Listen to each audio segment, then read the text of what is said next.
Pak Sis, saya tertarik untuk mengungkapkan kalimat ini yang diucapkan oleh dia seorang pollster dari Carta Politika, namanya Yunarto Wijaya. Ia mengatakan fenomena bahwa semuanya tergantung dari Pak Jokowi. Semua partai bahkan relawan menunggu arahan dari Pak Jokowi. Ia mengatakan apa yang kita lakukan, apakah itu partai politik, relawan, itu sama seperti kita mengsurhartokan di era Orde Baru. Apa-apa tunggu Pak Harto, apa-apa tergantung Pak Harto, menanti arahan Pak Harto. Dan pada konteks yang sama kita juga melakukan itu pada Presiden Jokowi. Ada samanya, karena kita sebetulnya lebih baik berpikir sendiri, kemudian dikonfirmasi kepada Pak Jokowi, oh ternyata sama atau tidak kita koreksi, atau kita memberikan masukan pada Pak Jokowi.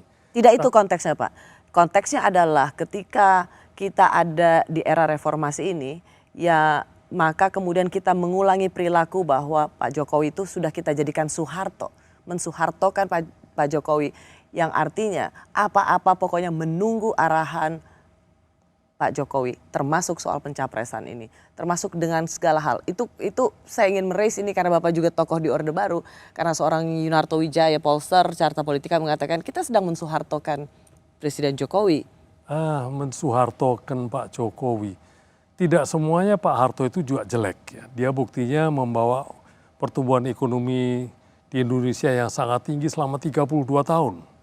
Dan untuk konteks itu orang bertanya pada Soeharto tidak salah. Sekarang Pak Jokowi mencapai keberhasilan yang luar biasa. Harga minyak satu harga seluruh Indonesia. Berani membubarkan Petral yang tidak bisa dilakukan oleh presiden sebelumnya. Berani melarang hadirnya HTI, FPI, sesuatu yang juga tidak gampang dilakukan pada era sebelumnya. Mensyaratkan tambang-tambang harus smelter di sini. Menguasai blok Rokan, blok Mahakam yang tadinya tidak bisa dilakukan oleh yang lain. Modernisasi alutsista TNI yang luar biasa sekarang ini dengan sekaligus memberdayakan industri dalam negeri. Sampai senjata serbu dari produksi Pindad itu tidak kalah dari produksi Eropa maupun Amerika. Jadi dalam kondisi begitu orang sedikit-sedikit nanya ke Pak Jokowi menurut saya wajar. Bukan karena mengkultuskan dia, buktinya dia tidak mau maju lagi. Itu kan, dan rakyat setuju juga bahwa cukup 2 kali. Saya kira berbeda konteksnya dengan masa lalu. Atau memang karena pada waktu itu ada persamaan yang identik, yaitu sama-sama berkuasa full.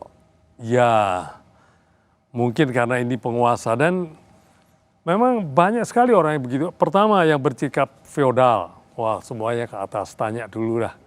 Kan begitu polanya, tapi bisa juga karena kekaguman. Wah ini hebat nih, saya tanya dulu sama dia. Bisa juga itu. Jadi Bapak tidak melihat ada sesuatu yang harus dikoreksi ketika para kepala partai politik sampai bilang kepalanya aja dikasih untuk Pak Jokowi. Atau semua relawan seolah-olah tunduk pada apa yang menjadi arahan Pak Jokowi. Tidak ada yang harus dikoreksi dari perilaku politik seperti itu. Kalau itu dilakukan dengan kritis, artinya dengan pertimbangan yang rasional, saya kira itu wajar aja. Tapi kalau itu dilakukan dengan tanda konteks kultus individu, itu tidak benar. Dan saya kira dengan Pak Jokowi yang sangat egaliter gini, tidak ada itu, kultus itu tidak ada. Orang bertanya pada dia karena melihat ya dia orang baik.